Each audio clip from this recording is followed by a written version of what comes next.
even though I've talked to several different people that used Tesofensine over the last couple of weeks now, some of which experienced similar withdrawal symptoms to SSRIs, but that's after long continuous use of Tesofensine for, let's say, several months in duration. Vigorous Steve here. Let's compare Tesofensine versus Tirzepatide. Both reasonably new appetite suppressants which are just becoming available to the general population. Both of these medications have been around for a while now. Both underwent clinical trials. One is still under investigation in the treatment of obesity, being Tesofensine. And Tirzepatide actually got FDA approved in diabetes type 2 management and is being investigated in weight loss management, but is not currently FDA approved for that purpose. Now, they're both getting quite popular and they're both highly expensive. Both of these compounds work through completely different mechanisms. So I wanted to compare both so you guys know which direction to go if you want to suppress your appetite with either Tesofensine or Tirzepatide. And, if you have a limited budget, you can basically only choose one of them because these compounds are highly expensive. Do me a solid and hit that super chat or hit that super like, because I spent $750 on the examination of both of these compounds because I had to spend $250 on Tesofensine and $500 on Tirzepatide to figure out a hard truth. Yes, I spent that money so you don't have to. But again, do me a solid, hit that super chat or super like, whatever it's called here on YouTube, so I can get a little bit of return of investment. And before we get into it, please like the video, leave a comment for the algorithm, and consider subscribing if you haven't already. Hit the notification bell button so you can get notified whenever a new Vigorous video drops. Before we get into my personal experience with either Tesofensine or Tirzepatide, let me go over the quick facts of Tesofensine.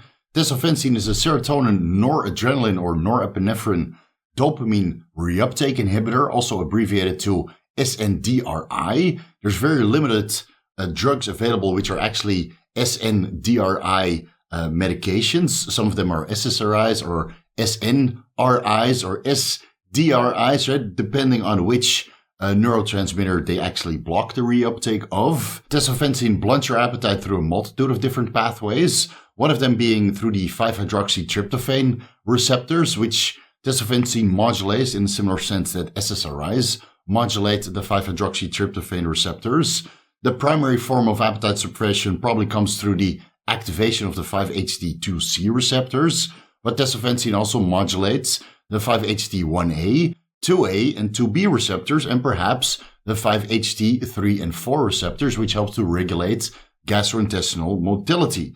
So again, keep in mind that Tesofensine acts in a similar way to an SSRI does, and this could mean that you'll have long-lasting side effects when you're coming off Tesofensine, which is what I experienced when I discontinued the fluvoxamine a couple months ago.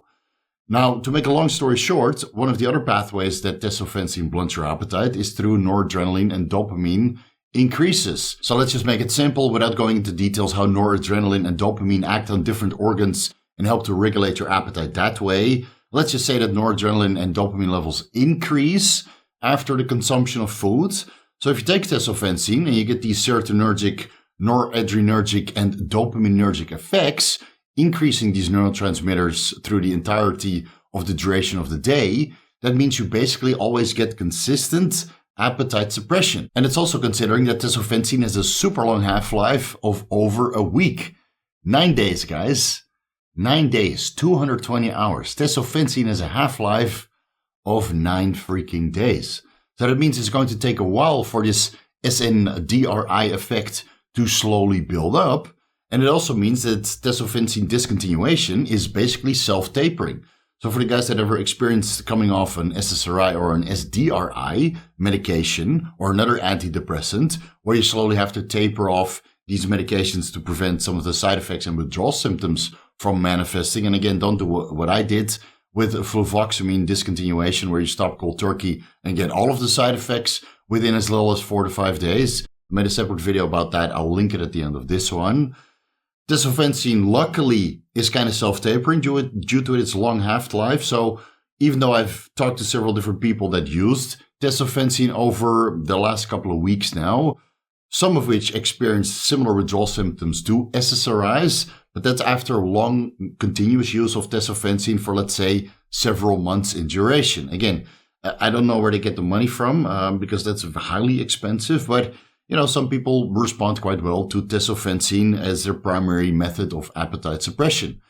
One of the metabolites of tesofensine, NS2360, has about 6% affinity or effectivity of tesofensine itself, and that was determined in vivo, by the way.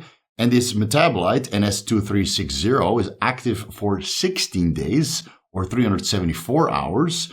So even if the tesofensine is still clearing from your system, one of its active metabolites with 6% effectivity is even longer lasting. So you don't have to, well, in my opinion, you don't have to undergo a self-tapering treatment or a tapering treatment when you discontinue tesofensine because, again, it's basically self-tapering due to its very long half-life. On the subject of metabolism, tesofensine is metabolized by the cytochrome P450 3A4 enzymes, which are moderately inhibited by ciprofloxacin, grapefruit juice, one of my favorite methods to inhibit the CYP3A4 enzymes when taking oral anabolic androgenic steroids, also metabolized by the CYP3A4 enzymes. Fluvoxamine is a moderate inhibitor of the CYP3A4, and perhaps berberine, cannabidiol, milk thistle, also known as silymarin, niacin, and piperine. While, on the other hand, the inducers of the CYP3A4 enzymes are St. John's wort, modafinil, and capsaicin, so you might want to avoid eating spicy food when you're running tesofensine. Now, you might get a little bit of conflicting signals because I used to run fluvoxamine and modafinil at the same time to great extent for my neurotransmitters and my overall sense of well-being and productivity levels.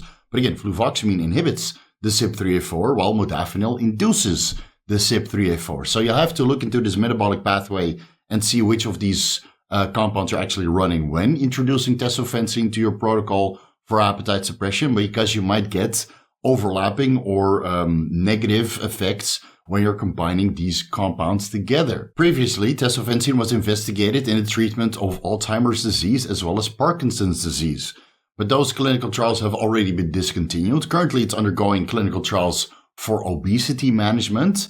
The commonly used dosages in those obesity trials range between 0.25, 0.5, even 1 milligram per day. Personally, I used 0.5 milligrams per day to help with appetite management, which was effective to a certain extent. Some of the side effects, which includes elevated heart rate, elevated blood pressure, gastrointestinal upset, which is comparable to most SSRIs when you take that at the recommended dosages. That's why usually SSRIs are slowly tapered upwards, so you don't get these serotonergic effects within the intestinal tract. Dry mouth, headache, nausea, insomnia, etc. Right? All the common side effects you would associate with either appetite suppressants or SSRIs are also present with tesofensine.